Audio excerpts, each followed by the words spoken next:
Tech day fertility అమ్మ అనే పిలుపుకు శ్రీకారం చుట్టండి. పొందండి ఉచిత మొదటి కన్సల్టేషన్, మొదటి స్కాన్. సంప్రదించండి 8880747474.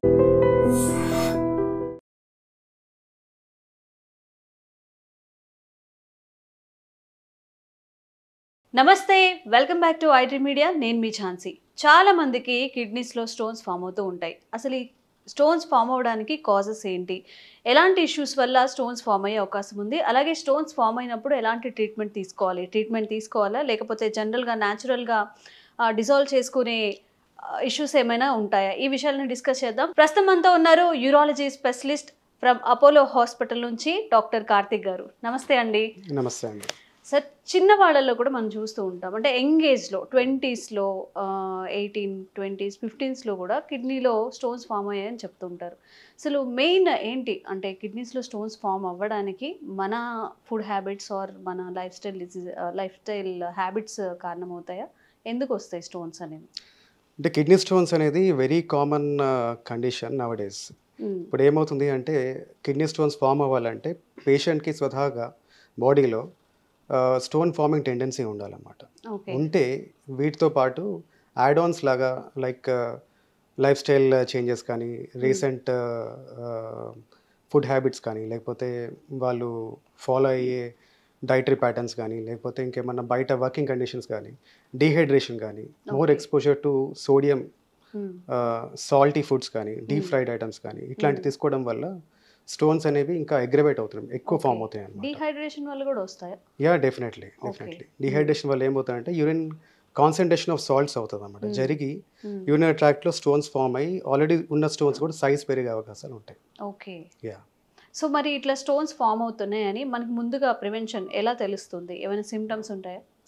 ప్రివెన్షన్ అంటే ఇంట్లో ఎవరికైనా స్టోన్స్ ఉన్నాయంటే ఫ్యూచర్ జనరేషన్లో పిల్లలకి కానీ, లేకపోతే సిబ్లింగ్స్లో ఎవరన్నా ఉంటే నెక్స్ట్ వాళ్ళకి అన్న చెల్లెలు ఉన్నాయనుకోండి, వాళ్ళ బ్రదర్స్ సిస్టర్స్ కానీ వచ్చే అవకాశాలు ఉన్నాయి కాబట్టి జెనెటికల్ కూడా ఛాన్సెస్ ఉన్నాయి. సో వాళ్ళకి ఏంటంటే స్క్రీన్ చేసుకుంటే better. Like screening test will be just an ultrasound, just ఒక ప్లెయిన్ అల్ట్రాసౌండ్ చేయించుకుంటే దాంట్లో స్టోన్స్ ఏమైనా ఉన్నాయి అనుకోండి, దాని తగ్గ ట్రీట్మెంట్ ఏమైనా తీసుకోవాలా లేకపోతే దానికి అదే వెళ్ళిపోతుందా మనం డిసైడ్ చేసుకోవచ్చు అనమాట. But before going for any screening investigation consult a urologist. దగ్గరలో ఉన్న యూరాలజిస్ట్ కానీ ఫిజిషియన్ కానీ కన్సల్ట్ చేసినా కానీ పర్వాలేదు. ఓకే. ఓన్ డెసిషన్స్ తీసుకుంటుంటారు చాలా మంది. ఏంటంటే ఏదైనా డౌట్ వచ్చినప్పుడు సమ్ యూట్యూబ్ ఛానల్స్ కానివ్వండి, గూగుల్ చేసేసి ఒక నిర్ణయానికి వచ్చేస్తారు సమ్ ఇలా ఉంది అని చెప్పి. సో ట్రీట్మెంట్ ఎలా ఉంటుంది? ట్రీట్మెంట్ ఇప్పుడు లేజర్స్ అని, ఎండోయూరాలజీ అని చెప్పి, అంటే స్మాలర్ స్కోప్స్ అని ఇవన్నీ చాలా వచ్చినాయి అనమాట. ప్రీవియస్గా అంటే ఒక 30-40 years బ్యాక్ వరకు స్టోన్స్ ఏమైనా ఫామ్ అయ్యాయంటే the only modality for removal of stone is open surgery. ఓపెనే ఎక్కడున్నా కానీ చిన్న స్టోన్ ఉన్నా కానీ అది కిడ్నీలో ఏమన్నా డ్యామేజ్ కాజ్ చేస్తుందంటే ఓపెన్స్ చేసి అది రిమూవ్ చేసి పెద్ద సర్జరీ చేయాల్సిన అవసరం పడేది అనమాట. ఈ రోజుల్లో ఏంటంటే స్మాల్ ఎండోస్కోప్స్ అవైలబుల్ ఉన్నాయి కాబట్టి త్రూ న్యాచురల్ ఆరిఫైస్ అంటే యూరిన్కి వెళ్ళే దారిలోంచి ఒక పైప్ పాస్ చేసి లేజర్ ద్వారా స్టోన్ని టోటల్గా ఫ్రాగ్మెంట్ చేసి రిమూవ్ చేస్తున్నారు అనమాట. It is very useful for the patient. అంటే మార్బిడిటీ అంటే సర్జరీ అయిన తర్వాత రికవరీ టైం అనేది చాలా తక్కువ ఉంటుంది అనమాట. With in 1 day the patient can resume to normal activities. Okay. Some కేసెస్లో పేషెంట్స్ హాస్పిటల్ వరకు రాకపోయినా అవే తగ్గుతాయిలే అని చెప్పి కొంచెం నెగ్లెక్ట్ చేసినా కానీ ఎలాంటి డిసడ్వాంటేజెస్ ఉండే అవకాశం ఉంటుంది? పర్సే స్టోన్స్ ఏంటంటే నెగ్లెక్ట్ చేసి అంత టైం ఇవ్వదు. స్టోన్ ఫామ్ అయ్యి స్టోన్ కిడ్నీ పైప్లో పడింది అనుకోండి, అలాంటప్పుడు ఏంటంటే సివియర్ పెయిన్ వస్తుంది అనమాట. Patient can't neglect that pain. వెంటనే ఏదన్నా స్కాన్ కానీ లేకపోతే సర్జన్ కానీ కన్సల్ట్ చేయాల్సిన అవసరం పడుతుంది. పడినప్పుడు ఆ స్టోన్ సైజ్ని బట్టి మేము ట్రీట్మెంట్ ఎస్టిమేట్ చేస్తాం అనమాట. ఎలా ఉంటుంది, ఏం చేయాలి, ట్రీట్మెంట్ చేయాలా వద్దా అది. ఓకే. అంటే మీ సర్వీస్లో ఇప్పటి వరకు మీరు అబ్జర్వ్ చేసిన కేసెస్ ప్రకారం ఎక్కువ సివియారిటీ ఉన్న కేసెస్ ఏమున్నాయి? సివియారిటీ అంటే డిపెండ్స్ అపాన్ స్టోన్ సైజ్ అండి. తర్వాత పేషెంట్ బాడీ హ్యాబిట్స్ కానీ లేకపోతే పేషెంట్కి ఉన్న కండిషన్స్, కోమార్బిడిటీస్ అంటారు అన్నమాట. డయాబెటీస్ కానీ, హైపర్ టెన్షన్ కానీ, కొంతమందికి సింగిల్ ఫంక్షనింగ్ కిడ్నీ ఉంటుంది. సింగిల్ కిడ్నీ ఉన్న వల్ల ఏంటంటే స్టోన్ ఫామ్ అయినప్పుడు దాన్ని కంపల్సరీ ట్రీట్ చేయాల్సిన అవసరం పడుతుంది. లేదు అంటే ఫ్యూచర్లో ఏకే అంటారు, అక్యూట్ కిడ్నీ ఇంజరీ, దాంట్లోకి వెళ్తే వెంటనే సర్జరీ ఎమర్జెన్సీలో చేయాల్సిన అవసరం పడవచ్చు, లేదు అంటే డయాలసిస్ కూడా వెళ్ళాల్సిన అవసరం పడవచ్చు అన్నమాట కొన్ని సందర్భాల్లో. ఓకే. సో ఇట్లాంటి స్పెషల్ సినారియోస్లో కంపల్సరీగా ఎమర్జెన్సీ ట్రీట్మెంట్ చేయాల్సిన అవసరం పడవచ్చు. ఓకే. కాంప్లికేషన్స్ అనేవి ఎలా ఉంటాయి? ఇప్పుడు స్టోన్ ఫామ్ అయిందంటే జనరల్గా మీరు చెప్తున్నారు చాలా మందిలో జనరల్గా వస్తున్నాయి అని చెప్పి, అంటే సివియారిటీని బట్టి ఈ కాంప్లికేషన్స్ని బట్టి మీరు ఎలాంటి పేషెంట్స్ని డీల్ చేస్తున్నారు? కొంతమంది పేషెంట్స్లో ఏమవుతుందంటే స్టోన్ వచ్చి కిడ్నీ పైప్ ఉంటుంది, యురేటర్ అంటారు అనమాట. దాంట్లో వచ్చి స్టక్ అయినప్పుడు ఏమవుతుందంటే ఇనీషియల్గా పెయిన్ వస్తుంది. పెయిన్ని పెయిన్ కిల్లర్స్ ద్వారా తగ్గిస్తారు కొంతమంది. తగ్గించిన తర్వాత దాన్ని స్టోన్ నెగ్లెక్ట్ చేస్తే, దానికి అది పడిపోకపోతే మాత్రం అది ఫ్యూచర్లో ఏం చేస్తుంది అంటే కిడ్నీ నాన్ ఫంక్షన్ స్టేట్కి వెళ్ళిపోయేలాగా దారితీస్తుంది అనమాట. అలాంటప్పుడు ఏమవుతుందంటే టోటల్ కిడ్నీ మొత్తం బ్యాగ్ లాగా అయిపోతుంది, వాటర్ బ్యాగ్ లాగా అయిపోతుంది అనమాట. ఆ కిడ్నీ ఫంక్షన్ టోటల్ లాస్ అయిపోతుంది. ఫ్యూచర్లో ఏదో టైంలో మనం స్కాన్ చేసినప్పుడు బయటపడడం, లేకపోతే దాంట్లో ఏమైనా ఇన్ఫెక్షన్ ఏర్పడి పేషెంట్ ఇంకేమైనా సెప్సిస్లో డెవలప్ అయ్యి ఎమర్జెన్సీ ల్యాండ్ అయిపోవడం, అట్లాంటి సందర్భాల్లో డయాగ్నోస్ అయ్యి మళ్ళీ దాన్ని కిడ్నీ తీయాల్సిన అవసరం పడవచ్చు కొన్ని సందర్భాల్లో. ఇంకోటి ఏంటంటే కొంతమందికి డయాబెటిక్స్లో ఏంటంటే చిన్న చిన్న స్టోన్స్ ఉన్నా కానీ కిడ్నీలో టోటల్గా ఇన్ఫెక్షన్ ఏర్పడే అవకాశాలు ఉంటాయి అన్నమాట, severe form of infection. So దాన్ని ఈపీ అని అంటారు, ఇన్ఫెక్సిమాటస్ పైలోనెఫ్రైటిస్ అంటారు అనమాట. అట్లాంటి కండిషన్స్లో కూడా ఏంటంటే ఎమర్జెన్సీ ట్రీట్మెంట్ చేయాల్సిన అవసరం పడవచ్చు. కొంతమంది డయాలసిస్ వెళ్ళే ఛాన్సెస్ ఉంటాయి, నెఫ్రెక్టమీ అంటే కిడ్నీ రిమూవల్ చేయాల్సిన అవసరం కూడా పడవచ్చు అనమాట. సో స్టోన్స్ అనేది చిన్న ప్రాబ్లమే, ఈజీగా సొల్యూషన్స్ ఉన్నాయి నవడేస్. సో దాన్ని ఈజీగా త్వరగా హ్యాండిల్ చేస్తే ఏంటంటే ఫ్యూచర్లో ఈ కాంప్లికేషన్స్ డెవలప్ కాకుండా మనం అవాయిడ్ చేయొచ్చు అనమాట. ఓకే. ఓకే. స్పెషల్ కేసెస్ ఉంటాయి, ఇప్పుడు ప్రెగ్నెంట్ ఉమెన్ ఉంటారు మీరు చెప్పినట్టుగా, చాలా సివియర్ కేసెస్ ఉంటాయి, మేబీ చాలా ఓల్డ్ ఏజ్ కానివ్వండి, చాలా యంగ్ ఏజ్ కానివ్వండి, ఇలాంటి కేసెస్ ఎలా డీల్ చేస్తున్నారు? ఇప్పుడు ఈ రోజుల్లో మీరు చెప్పినట్టు చిల్డ్రన్లో, పిల్లల్లో less than 7 years, less than 8 years వాళ్ళకు కూడా కిడ్నీ స్టోన్స్ డెవలప్ అవుతున్నాయి. అది కూడా చాలా పెద్ద స్టోన్స్ డెవలప్ అవుతున్నాయి అనమాట, లైక్ 2 centimeters, 1.5 centimeters. అట్లాంటప్పుడు మనం ఏంటంటే ట్రీట్మెంట్ అనేది డిలే చేస్తే ఫ్యూచర్లో కిడ్నీ లాస్ అయ్యే అవకాశాలు ఉంటాయి. తర్వాత వాళ్ళకి గ్రోత్లో కొంచెం ఏమన్నా ఇబ్బందులు ఏర్పడే అవకాశాలు ఉంటాయి అన్నమాట. తర్వాత అంటే లైఫ్ ఎక్కువ ఉంది కాబట్టి వాళ్ళకి పిల్లలు, సో ఫ్యూచర్లో ఇబ్బందులు ఏర్పడి తర్వాత రీనల్ ఫెయిల్యూర్ డెవలప్ అయ్యే ఛాన్సెస్ కూడా ఉంటాయి అన్నమాట. సో అట్లాంటప్పుడు కంపల్సరీగా ఈ స్పెషల్ సినారియోస్లో పిల్లల్లో ఎస్పెషల్లీ స్టోన్ రిమూవ్ చేసిన తర్వాత స్టోన్ అనాలిసిస్ పంపిస్తాం అనమాట. So to rule out any metabolic conditions కానీ లేకపోతే ఏ టైప్ ఆఫ్ స్టోన్ తెలుసుకోవడానికి, అట్లాంటప్పుడు ఆ స్టోన్ డైరెక్టెడ్ మెజర్స్ అనేది తీసుకుంటాం. కొన్ని స్పెషల్ మెడిసిన్స్ ఉంటాయి. తర్వాత వాళ్ళు ఏం తినచ్చు ఏం తినకూడదు, చిన్నప్పటి నుంచే ఎక్కువ డైటరీ రిస్ట్రిక్షన్స్ పెట్టి కొంచెం కొన్ని హై సాల్టీ ఫుడ్స్ని అవాయిడ్ చేస్తే కొంచెం బెటర్గా రికవర్ అయ్యే ఛాన్సెస్ ఉంటాయి అన్నమాట. ఓకే. మెయిన్గా హెల్దీగా ఉండాలి అనుకునే వాళ్ళకి, అంటే ఒకసారి ఇలా కిడ్నీస్లో స్టోన్స్ ఫామ్ అయ్యి మళ్ళీ ఫామ్ అయ్యే అవకాశం ఉంటుందా? డెఫినెట్గా.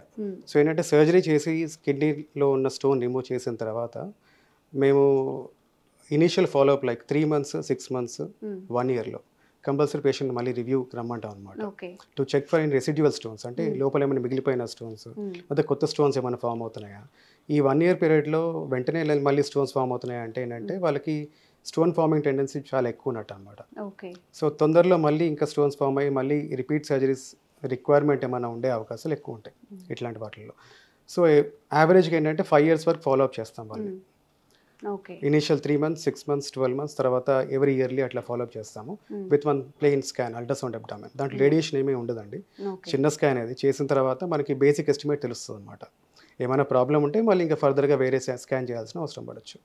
సో 5 years తర్వాత అప్పటి వరకు స్టోన్ రాలేదు అంటే ఛాన్సెస్ ఆఫ్ రికరెన్స్, అంటే మళ్ళీ స్టోన్ ఫామ్ అయ్యే అవకాశాలు కొంచెం తగ్గే అవకాశాలు ఉంటాయి అన్నమాట. ఓకే. జనరల్గా చాలా మైట్స్ ఉంటాయి, మైట్స్ అనేవి నిజంగా వాస్తవాలు అనేవి ఇప్పుడు మీరే చెప్పాలి. కాంబినేషన్ ఆఫ్ ఫుడ్స్, పాలకూరతో టొమాటో కర్రీ చేసుకున్నా కానీ కిడ్నీలో స్టోన్ ఫామ్ అవుతాయని చెప్తూ ఉంటారు. కొన్ని ఆహార పదార్థాల వల్ల కిడ్నీలో స్టోన్స్ ఫామ్ అయ్యే అవకాశం ఉంది అని చెప్తూ ఉంటారు.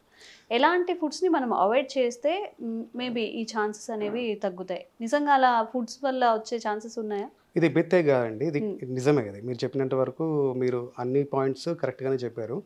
లైక్ పాలకూర కానీ లేకపోతే టొమాటోస్ కానీ, బ్రింజాల్ సీడ్స్ కానీ, క్యాబేజ్ కానీ, కాలీఫ్లవర్ కానీ, చాక్లెట్స్ కానీ, క్యాష్యూస్ కానీ, ఈ వెజిటేరియన్ డైట్లో. నాన్ వెజిటేరియన్ డైట్లో మటన్ కానీ, చికెన్ కానీ, వీటిలో ఏంటంటే కొన్ని పదార్థాలు ఎక్కువ ఉంటాయి అన్నమాట, లైక్ ఆక్సిలేట్స్, ఇవన్నీ కూడా. దీనివల్ల స్టోన్ ఫార్మింగ్ టెండెన్సీస్ ఉంటాయి. అన్నిటికంటే ఇంపార్టెంట్ మనం మర్చిపోయేది ఏంటంటే salt is very bad for kidney stones. Salt ఎక్కువ కన్జ్యూమ్ చేస్తే మాత్రం డెఫినెట్గా ఒకసారి స్టోన్ ఫామ్ అయిన వాళ్ళకి ఇంకా రికరెంట్గా మళ్ళీ స్టోన్స్ ఫామ్ అయ్యే అవకాశాలు ఎక్కువ అవకాశం ఉంటాయి. ఎక్కువగా ఉంటుంది. మరి ఒకసారి స్టోన్స్ ఫామ్ అయినప్పుడు తర్వాత వాళ్ళు ఎలాంటి హెల్తీ హ్యాబిట్స్ అడాప్ట్ చేసుకుంటే మంచిది? ఫుడ్ కానివ్వండి, వాళ్ళ ఎక్సర్సైజ్ ఆర్ డైటర్ ఇవన్నీ. సో ఫుడ్లో ఏంటంటే మనకి లిక్విడ్స్ అండ్ సాలిడ్స్ కింద డివైడ్ చేస్తే లిక్విడ్స్ వాటర్ అట్లీస్ట్ ఒక 2.5 to 3 లీటర్ వాటర్ తీసుకోవాలి. ఓకే. తీసుకుంటే ఏం చేస్తుంది అంటే అది స్టోన్స్ని టోటల్గా రాకుండా ప్రివెంట్ చేయదు, అది డైల్యూట్ అయ్యేలాగా చేస్తుంది అనమాట. డైల్యూట్ అయ్యి ఎక్కువ సేపు అంటే సాచురేషన్ ఆఫ్ స్టోన్ మెటీరియల్స్ అంటారు అనమాట.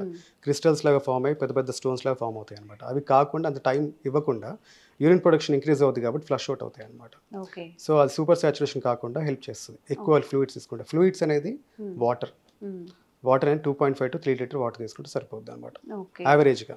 సో రిక్వైర్మెంట్ని బట్టి ఇప్పుడు హాట్ సన్లో పనిచేసే వాళ్ళు ఉంటారు, బయట హెవీ వర్కర్స్ ఉంటారు అనమాట. వాళ్ళకి ఏంటంటే కొంచెం రిక్వైర్మెంట్ ఎక్కువ ఉంటుంది depending upon how much they get dehydrated. Okay. అది ఓకే. అండ్ ఓవరాల్గా కిడ్నీ హెల్త్ కోసం ఇప్పుడు మనం స్టోన్స్ అని మాట్లాడుకున్నాము, బాడీలో ప్రతి పార్ట్ ఇంపార్టెంటే, కిడ్నీ దట్టు చాలా ఇంపార్టెంట్ కాబట్టి కిడ్నీ హెల్త్ కోసం మనం ఎలాంటి ఫుడ్ హ్యాబిట్స్ని మనం రెగ్యులర్గా యూస్ చేస్తే మంచిది అంటారు? హెల్దీ ఫుడ్ హ్యాబిట్స్ అండి, లైక్ డీప్ ఫ్రైడ్స్ కానీ హై సాల్టీ ఫుడ్ కానీ అవాయిడ్ చేస్తే ఓకే. జనరల్ హెల్త్తో పాటు కిడ్నీ హెల్త్ కూడా బెటర్గా ఉంటుంది. ఓకే. యా. అండ్ డైట్ రిస్ట్రిక్షన్స్లో మీకు చెప్పినట్టు ఇందాక పాలక్స్ అవన్నీ కూడా అవాయిడ్ చేస్తే బెటర్గా ఉంటుంది. ప్రోటీన్ తీసుకున్నా కానీ యానిమల్ ప్రోటీన్ కొంచెం రెస్ట్రిక్ట్ చేసి 1 గ్రామ్ per kg అంటాం అనమాట. అంటే 60 kg ఉన్న మనిషి 60 గ్రాముల ప్రోటీన్ యానిమల్ ప్రోటీన్ రిస్ట్రిక్ట్ చేస్తే సరిపోతుంది. దానివల్ల కొంచెం స్టోన్ ఫార్మింగ్ టెండెన్సీ కొంచెం తగ్గే అవకాశాలు ఉంటాయి. జనరల్గా కిడ్నీ ఫామ్ అయింది అనగానే హాస్పిటల్కి పరిగెత్తుతూ ఉంటారు. మరి సర్జరీస్ అనేవి ఎన్ని టైప్స్ ఉన్నాయి? అండ్ జనరల్గా లోయర్ క్లాస్ మిడిల్ క్లాస్ అందరికీ అవైలబుల్గా ఉండేలాగా ఎలాంటి ట్రీట్మెంట్ తీసుకుంటే మంచిది అంటారు? కిడ్నీ స్టోన్స్ ఫామ్ అయిన తర్వాత సర్జరీ అనేది అందరికీ రిక్వైర్డ్ కాదండి. డిపెండింగ్ అపాన్ స్టోన్ సైజ్ కానీ లేకపోతే అది క్రియేట్ చేసే కాంప్లికేషన్స్ కానీ లేకపోతే కిడ్నీ పైన పడే ఎఫెక్ట్ కానీ దాన్ని బట్టి డిపెండ్ అయి ఉంటుంది. ఓకే. సో స్టోన్ ఇప్పుడు కిడ్నీలో ఫామ్ అయ్యి కిడ్నీలో చిన్న స్టోన్ ఉందనుకోండి, లైక్ జస్ట్ మామూలుగా ఒక చిన్న అల్ట్రాసౌండ్ చేయించుకున్నారు వేరే కాజ్ కోసం అని చెప్పి, వేరే రీజన్ కోసం అని చెప్పి చేయించుకున్నప్పుడు చిన్న రాయి ఉందనుకోండి, less than 7 mm 8 mm ఉందనుకోండి, అలాంటప్పుడు వదిలేస్తాం. If it is not obstructing the tract of flow of urine అది వదిలేస్తాం అనమాట. దాన్ని ఏం మళ్ళీ టచ్ చేయం, దానికి సర్జరీ ఏం చేయం అనమాట. అన్లెస్ అంటే కొంతమంది లైక్ ఏవియేషన్లో ఉన్న వాళ్ళు, ఎక్కువ ట్రావెల్ చేసేవాళ్ళు, అట్లాంటి వాళ్ళకి ఏంటంటే జాబ్ రిక్వైర్మెంట్ పర్పస్లో అది రిమూవ్ చేస్తాం కానీ రెగ్యులర్ వాళ్ళకి చిన్న చిన్న రాళ్ళు రిమూవ్ చేయము. కిడ్నీలో పర్సే 1 to 1.5 centimeter దాటిన తర్వాత దానికి రిక్వైర్మెంట్ ఆఫ్ సర్జరీ అయితే ఉండింది. దాని తర్వాత కిడ్నీ పైప్ ఒకటి ఉంటుంది, యూరేటర్ అంటారు అనమాట. దాంట్లో వచ్చి స్టోన్ పడింది అనుకోండి, చిన్న స్టోన్ అన్నా కానీ లైక్ 7 mm కానీ 8 mm కానీ, ఆ స్టోన్ కూడా సివియర్ పెయిన్ కాజ్ చేస్తుంది. అట్లాంటప్పుడు సర్జరీ అయితే డెఫినెట్లీ రిక్వైర్డ్. అది మెడికల్ ఎక్స్పెల్సివ్ థెరపీ అని ఒకటి అంటారనమాట. అది మెడికల్గా మేనేజ్ చేసి స్టోన్ని దానికి అదే ఎక్స్పెల్ చేయడానికి ట్రై చేస్తాము. ప్రొవైడెడ్ ఏంటంటే stone size less than 8 mm ఉండాలి. దాంతోపాటు కిడ్నీ కూడా వాప్ ఎక్కువ ఉండకూడదు. పేషెంట్ షుడ్ రెస్పాండ్ టు ఎనాలిసిక్స్ అంటే పెయిన్ కిల్లర్స్కి రెస్పాండ్ అవ్వాలి. దాంతోపాటు ఇన్ఫెక్షన్ ఉండకూడదు లోపల, సింగిల్ ఫంక్షనింగ్ కిడ్నీ ఆ టైప్లో ఉండకూడదు. ఇంకా లేకుండా ఇవన్నీ కేటగిరీ లేకుండా నార్మల్ పేషెంట్కి మెడికల్ ఎక్స్పెల్సివ్ థెరపీ ఒక 1 week ట్రై చేయొచ్చు అనమాట. కొన్ని మెడిసిన్స్ ఉంటాయి, దానివల్ల స్టోన్ దానికదే వెళ్ళిపోతుంది అనమాట, పడిపోతుంది. తర్వాత స్టోన్ ఒకవేళ కిడ్నీ లొకేషన్ని బట్టి, కిడ్నీలో కానీ లేకపోతే పైప్లో దాన్ని బట్టి డిఫరెంట్ మొడాలిటీస్ ఉన్నాయి. యూఆర్ఎస్ఎల్ సర్జరీ అంటాం అనమాట. అంటే కిడ్నీ పైప్లో వచ్చి జారింది అనుకోండి, దాని వెరీ స్మాల్ ప్రొసీజర్, 20 minutes కంటే ఎక్కువ పట్టదు అనమాట. లోపల నుంచి స్టోన్ బ్రేక్ చేసి రిమూవ్ చేసేస్తాం, బాస్కెట్ చేసేస్తాము. అది దట్ ఈస్ కాల్డ్ యాజ్ యూఆర్ఎస్ఎల్. అది 1 day స్టే ఉంటుందండి అంతే. People now days like day care కూడా చేస్తున్నారు, మార్నింగ్ చేసి ఈవినింగ్ పంపించేస్తున్నారు అనమాట. So very affordable also now days. Scopes కూడా చాలా రీజనబుల్ కాస్ట్కి వస్తున్నాయి కాబట్టి తక్కువ రేట్కే చేసేసేది. రెండోది లేజర్ అంటారు అనమాట, RIRS అంటారు, రెట్రోగ్రేడ్ ఇంటర్నల్ సర్జరీ. అంటే కిడ్నీ లోపల ఉన్న స్టోన్కి లేజర్ ద్వారా స్టోన్ని బ్లాస్ట్ చేసి రిమూవ్ చేస్తాం అనమాట. అది little expensive but not that expensive, it is also affordable only.